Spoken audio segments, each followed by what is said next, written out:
This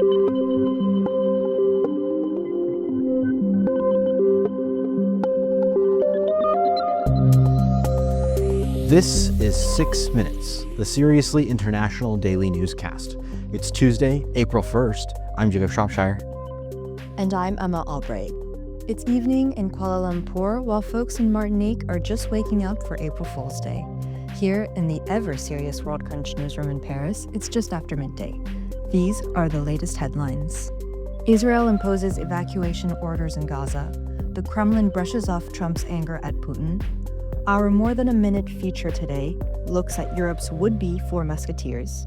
And our daily quiz question comes from 30,000 feet in the air. Our top story today is China's launching military drills around Taiwan. The exercises were in response to a rise in separatist rhetoric on the island nation and comments critical of Beijing from U.S. Defense Secretary Pete Hegseth on his Asia visit last week. Taiwan deployed warships to respond to China's movement of ships, aircraft, and artillery designed to practice blockading the island. In a video released by China's military, Taiwanese President Lai Ching-te is depicted as a green bug being held over a burning Taiwan, calling him a parasite in English. In Russia, the Kremlin said that it was working with the U.S. on a peace agreement and building bilateral ties. The statement came in response to President Trump declaring to a journalist that he was pissed off at Vladimir Putin. Trump has also threatened Russia with secondary tariffs on oil sales. With Trump and Putin seemingly sidelining Europe over the war in Ukraine, our More Than a Minute feature today takes a closer look at the new lineup of European political leaders. It turns out, on the leadership front, Europe may be better prepared for this moment than some might have expected. In the early days of Donald Trump's first term in 2017, Europe was going through an upheaval. The UK was wading through Brexit. Poland was run by a right-wing nationalist whose party often positioned itself at odds with the EU.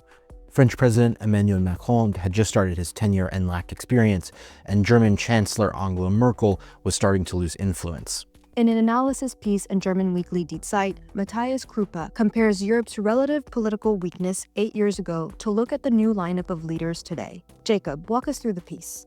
Krupa writes that with Trump back in office, it's fortunate for Europe to have a dynamic Macron and a pragmatic new Prime Minister of the UK in Keir Starmer. Both European leaders made early trips to Washington to engage directly with the new US president.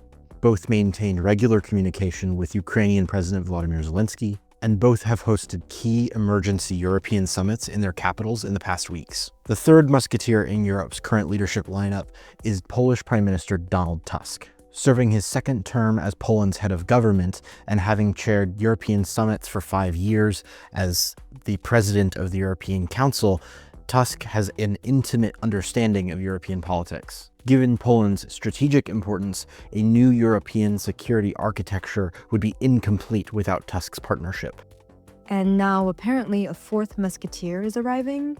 Yes, indeed. Krupa writes that incoming German Chancellor Friedrich Merz, even before being officially elected by the Bundestag, is proving to be up to the task of repositioning Germany as a military power in a united Europe. There is much to suggest that Merz has recognized what this historic moment demands of him. Germany's recent relaxation of fiscal restraints, a commitment to rearmament, and the openness to dialogue with France and Britain about a nuclear shield for Europe all signal a shift that many neighboring countries have long anticipated. In the face of the challenges posed by Donald Trump and Vladimir Putin, Krupa concludes by saying that Starmer, Tusk, Macron, and Merz must continue to stand together, all for one and one for all. Taking a look at today's international front pages, Paris-based daily Libération is running the headline "Guilty" in all caps with a close-up face of Marine Le Pen. The long-standing leader of France's far right was found guilty Monday of misappropriating European public funds for the benefit of her Rassemblement National party. She was sentenced by a French court to 4 years imprisonment and a €100,000 fine, and most significantly was ruled ineligible to run for office for 5 years. That would keep her out of the 2027 race for French president, where she was leading in most national polls. European stock markets are seeing record drops as investors prepare for the announcement of reciprocal tariffs by the White House on Wednesday. The new levies, which come alongside 25% tariffs on cars imported into the US, come after the Trump administration released a list of policies and regulations around trade barriers with other countries. We're closing things out today with a daily quiz question that comes from Emirates Airline. Dubai's flagship airline announced a new service on April Fool's Day, stirring some confusion about whether or not the announcement was a prank. What is the service that Emirates says it's launching? Is it A, a pets-only flight for humane international animal shipping? B, an in-flight shawarma service? C, a very important parcels service for commercial shipping to your door? Or D, massage chairs built into premium seats? The correct answer is C. Dubai's flagship airline Emirates introduced its new service for VIPs, very important parcels, on social media on Tuesday with photos of commercial airliners landing in residential neighborhoods to deliver packages. The airline, which has a history of April Fool's announcements, hasn't officially acknowledged if the package shipping service is a joke or not. That's the latest from around the world. If you liked this podcast, we'd really appreciate it if you could help us out with a follow, a share, and a 5-star rating on your preferred podcasting platform. For more of the best of the international press delivered exclusively in English, visit us at worldcrunch.com. We'll see you here tomorrow. À demain.